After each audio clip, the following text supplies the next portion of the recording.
name's Russell Hall, and I'm from a town in the northeast of England called Chesley Street. I'm 75 years old. I always wanted to work in a bank. I seized the opportunity and I spent all my working life with NatWest, 34 and a half years.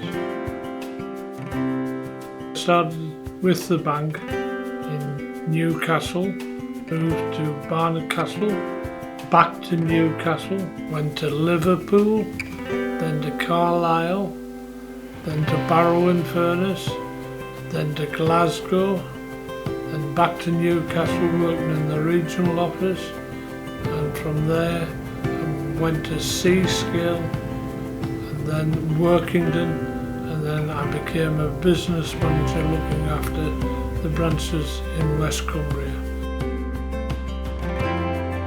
I retired from the bank in August 1998. The walking club was started by myself and 3 or 4 other managers. We were all very much of a similar age group, so we decided we'd meet every week and go for a walk. We've been doing that now for 22 years. 2 of the initial members have sadly died, but we've gained 1 or 2 new recruits, and we now have 9 of us that walk regularly every Thursday in different arts and parts of the Lake District. The only weeks that there isn't a walk is Christmas week and New Year's week. The other 50 weeks of the year are all walks. And we walk in all weathers and at all levels. When I say all levels, if it's a good day and clear, we'll go high, occasionally up Helvellyn or Skiddaw or something of that ilk. If not, if it's absolutely teeming down, we still turn up, go out and walk low-level walks around the lakes, and that keeps us all fit.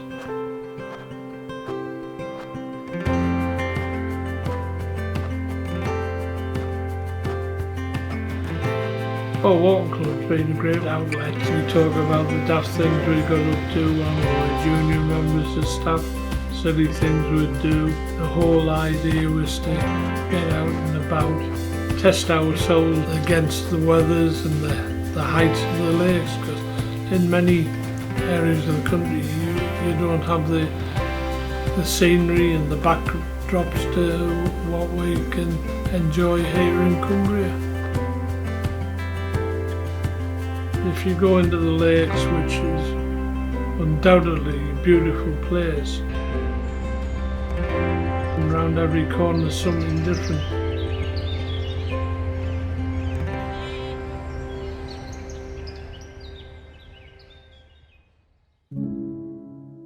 Sadly, I had a stroke in February 2020. No prior warning at all. It just happened at home. Whilst I was sitting watching the television, I just lost the ability to speak properly. Pandemic came shortly after that. I'm still recuperating, but I've forced myself to walk a lot, and I can still manage 6-8 miles each week when we're out walking.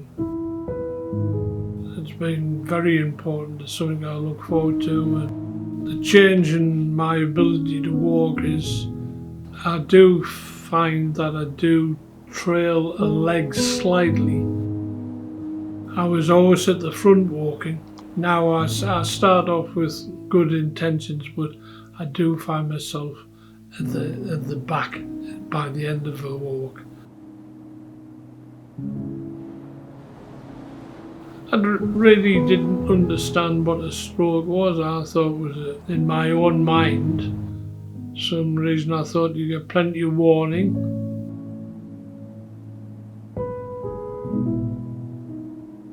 I thought a stroke would leave me permanently disabled in some shape or form. I thought, well, I might lose the use of an arm or a leg or something of that nature. I thought speech could be permanently affected. Speech-wise, yes, if I talk for any length of time, sometimes it does get hard to do that, and a bit uncomfortable. But the thing I notice most is I get tired very easily. Having read some books that you can have a stroke at any time, I just thought it happened to those that weren't strong enough.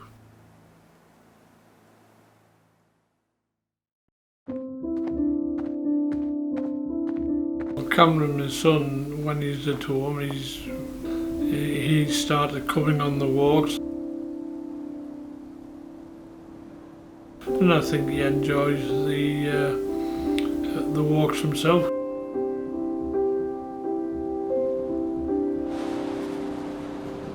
An opportunity to him, because he's an outdoor person, to enjoy the outdoors of the county he was born in.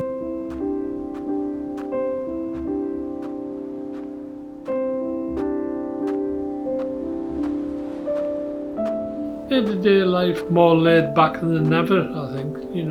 Retirement's supposed to be a restful period for you, but I've always been active.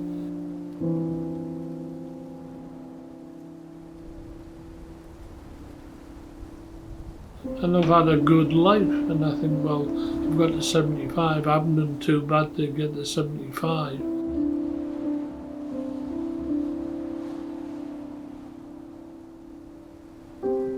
Take time to reflect on life, and I try to help Cameron so that he benefit from my experiences in the past and hopefully improve his own experience of life.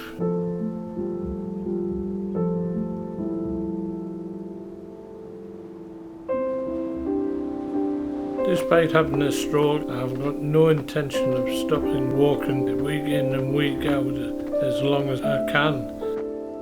It's so good for the soul and for your health. Walking, or rambling as I call it, continues to be a major part of my life.